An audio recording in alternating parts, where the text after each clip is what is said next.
Hey there, small business owner friends. I am so glad to be back. It's been a minute, and I'm going to share with you why, what I've been up to, at least a little bit of that in this video. But first, I have a question for you. When is the last time that you stepped away to focus solely on your business? I'm talking about focusing on your vision and your goals. I'm going to give you a few seconds.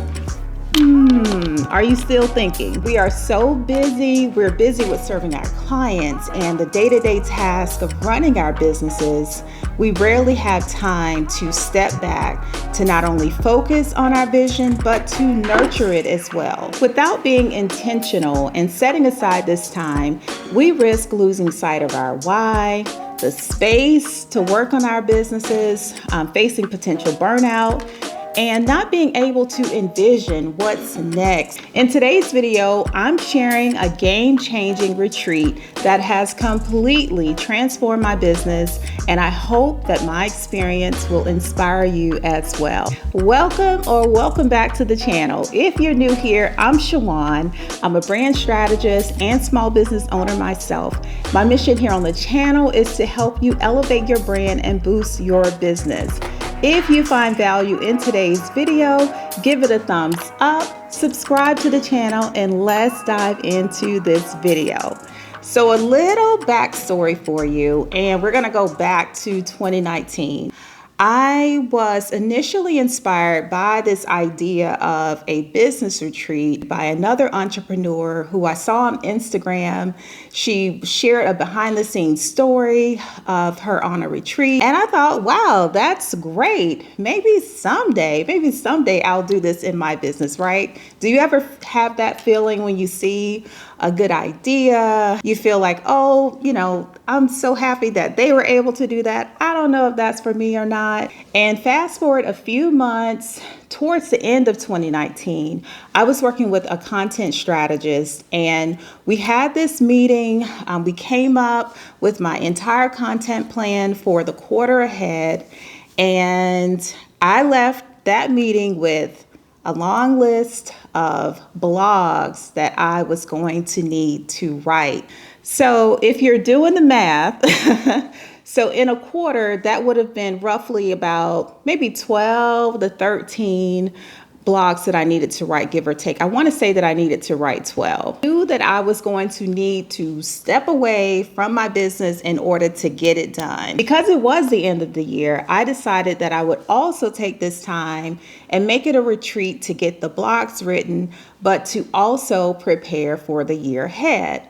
So I planned my very first solo business retreat.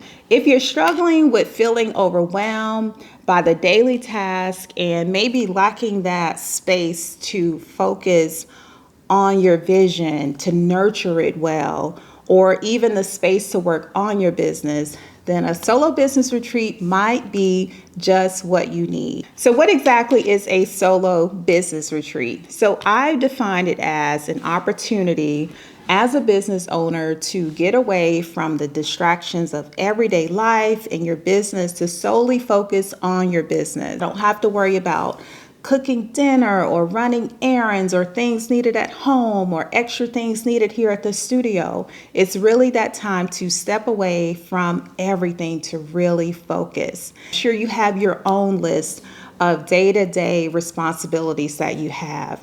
And that's where a solo business retreat comes in, giving you the opportunity to step back and gain a fresh perspective on your business. How does that sound? It sounds amazing, right? I do want to say that you get to decide what it looks like for you. So I had a client who was in the studio right before I was leaving, and I was telling her about it. And just like me, when I saw that video in 2019, she was like, wow, I wish I could do something like that, but I have this, that, and the other, like XYZ going on, and I really can't take 4 days away. And I said, you know what? You get to decide what it looks like for you. So maybe you start out doing this and you take a half a day, or you take a full day. And then you gradually move into, I'm going to go overnight and stay one extra day. So you get to determine what it looks like for you based on your season of life. I always want to say that, especially for moments when you hear something like this and it feels like, yeah, I think I want to do that. But then you start to give yourself reasons why, it's not possible or it can't happen for you, or, you know, I don't think I need to do that, or I can't make it happen. Whatever the reasons are, I just want to say that you get to decide what that looks like for you. So start out taking those baby steps. I'm telling you, whatever time that you can set aside, it will definitely make an impact. And I wanted to also just go back really quickly to, I mentioned earlier, not waiting. This is not one thing that I do once a year, it's quarterly. So putting that in as a part of my goal setting system, right? This is part of my system. So here are some more reasons why it matters that you carve out this time and take a business retreat, a solo business retreat. So number one is clarity of vision. So your vision really serves as a guide for your entire business. It's giving you the direction that you need. And when you don't have intentional time set aside to nurture your vision, you can easily get off track. Your vision helps you to establish your mission. Like I said, it's your guide. It is your guide for making decisions, for setting your goals. What are the goals that I need to be working on? That starts with my vision, that big picture of where I want to go. And your vision also helps you to prioritize your task. And without a clear vision, you can risk being pulled in different directions, never knowing what to say yes and no to, which is huge. And also what exactly you need to move your business forward. The second reason why it matters to take this time away is because it will give you that motivation and inspiration that you need. For myself, I was running on close to empty. I was very close to empty. And if you've heard that saying, it's hard to pour from an empty cup, right? So if I'm not filled up, it's hard for me to pour into my clients, to pour into my family. So having this retreat definitely provides me with that time to fill myself back up. And let's face it, running a small business can be tough, and there are going to be ups and downs. You need that time to step away to keep yourself filled up. The third reason why this matters is to have time for strategic planning. A well-defined vision and a nurtured vision enables you to create a strategic plan for your business. So your offers, thinking about your content planning, your marketing, your lead generation. Am I writing the book or am I not writing the book? So having this time to go away gives you that opportunity and that space to make changes if your vision has changed, if your business has evolved, and that's okay. But in order to do that, you'll need that time set aside to make changes. Your vision is your guide, and you want to ensure that it remains aligned with your core values and aspirations. Now, you might be saying, this sounds great, and I hope that you are saying exactly that. Who's ready to take a retreat? Let me know. Leave me a comment down below. I want to hear from you if this is getting you excited. You might also be thinking, but what do I do when I get there? How am I going to fill up my time? What's on the agenda? All right, so I'm going to share with you exactly what I do, what I've done in the past, what I did on this last retreat, and it all starts with setting my intentions. So I mentioned back in 2019 when I first started, my number one intention initially was to go and write those blog notes, right? I had 12 to knock out. That was my number one intention. And then I thought about it and I added on, this is also going to be a time for me to review my goals and plan ahead as well. So first and foremost is to set your intention. And I also want to mention, I keep saying I also want to mention, but there are little changes here and there, like the difference between my quarterly retreats and my year wrap-up retreat. And this one that I just went on was my year wrap-up retreat, and a little bit of quarter wrapped into that as well. But things look a little bit different because I'm not planning for the next year ahead. I'm actually looking at the next month ahead, and I'm also going back a lot to review my goals and to map out what the next quarter is going to look like. All right, so on my first day, I mapped out my retreat itinerary and what I wanted to accomplish. So it was just a blank piece of copy paper and a marker. A marker and a pen, and I wrote out what my itinerary was going to look like. And the reason I mentioned the blank paper and the marker is because I don't want you to think that it has to be all fancy, right? You don't have to sit and create a document, all of that good stuff. Keep it simple. Sometimes I'll write up an itinerary before leaving, but this time I did it on day one. So also to let you know, it doesn't have to be perfect. Everything doesn't have to be so planned out, but just set aside that time, set your intentions, make your itinerary. And here are a few exercises and activities that were on my retreat itinerary. So first up, I had a 2023 recap where I reviewed my Power Sheets goal planner to go back through the current year to celebrate my wins. I feel as business owners, we don't take that time always to celebrate our wins. Like, we're not in a corporate setting. We're not in an office where we have those pauses planned out for times to celebrate the wins, to make acknowledgments. I also include some writing exercises. So similar to journaling, I'll have some questions to prompt me, and then I'll write about them. One of the questions that I gave myself this year was, what does it mean to finish the year strong? What does that look like for you? Reviewing my social media platforms was also another exercise or thing that I actually did on this retreat. And for me, that looked like looking at my analytics for Instagram. I did Instagram, YouTube, and Facebook, and to really look at my growth over the year. All of those platforms I wanted to grow, except for Facebook. I didn't really want to grow Facebook. I just wanted to increase my brand visibility there and to connect more with my audience there. So that was one of my goals.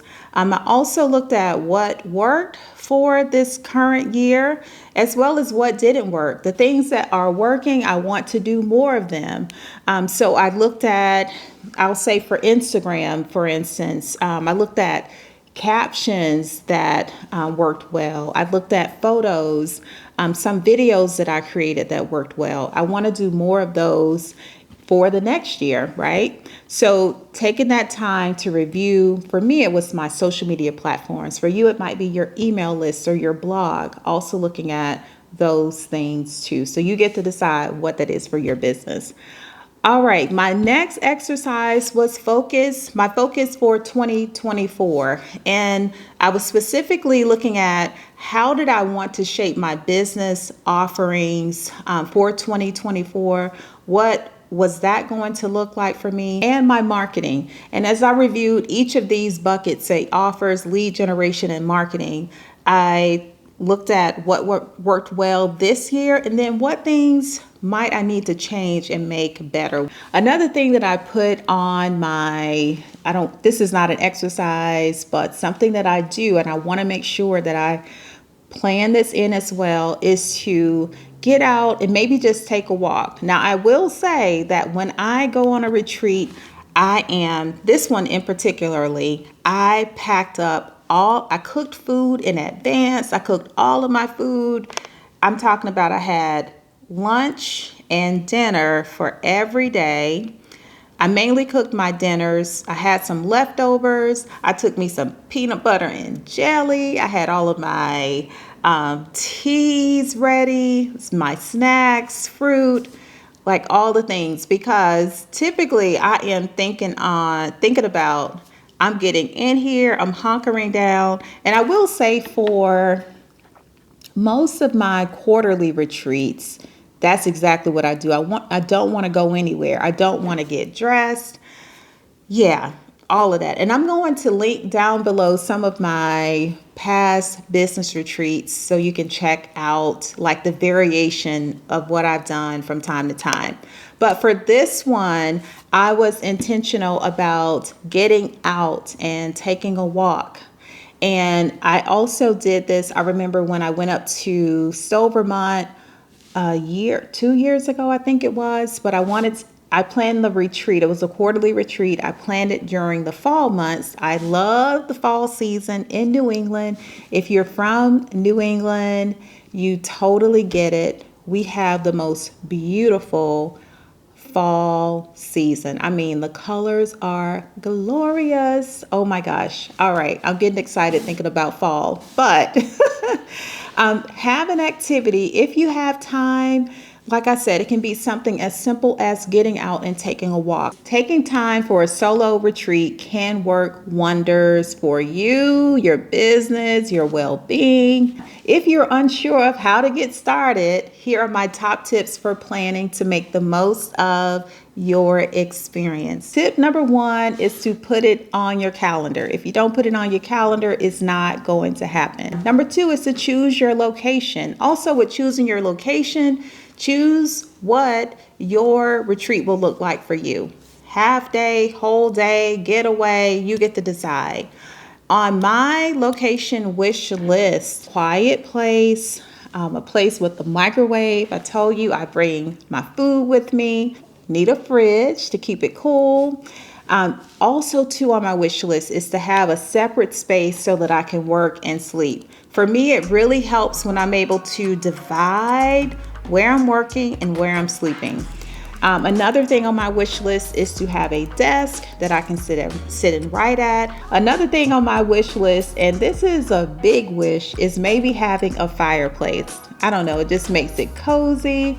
And I'll say I have had the opportunity to have a fireplace quite a few times, and it is so cozy and nice. I love it. Especially when you're getting up. I start my retreat days early. I'm up like 5, 6 a.m. at the latest, and I am ready to go. And having that cozy fireplace to snuggle up to just makes it super cozy. The next tip to plan for a great retreat experience are your things that you're bringing with you. So for me, that's my Power Sheets Goal Planner. I've taken my wall calendar with me, lots and lots and lots of Post-it notes. I'll take pen and paper. I'll take my stickers from my planner. I'll also take my content planner with me, any files or notebooks I think I might need, magazines that I took a magazine this last trip. I did not even open the magazine. And maybe a book or two. There have been retreats that I've had a moment to read, but maybe a book or two is on your list too. If you want to learn more and see some behind the scenes of past retreats that I've taken, click the video on your screen right now. Thank you so much for watching, and I'll see you in the next video. Bye.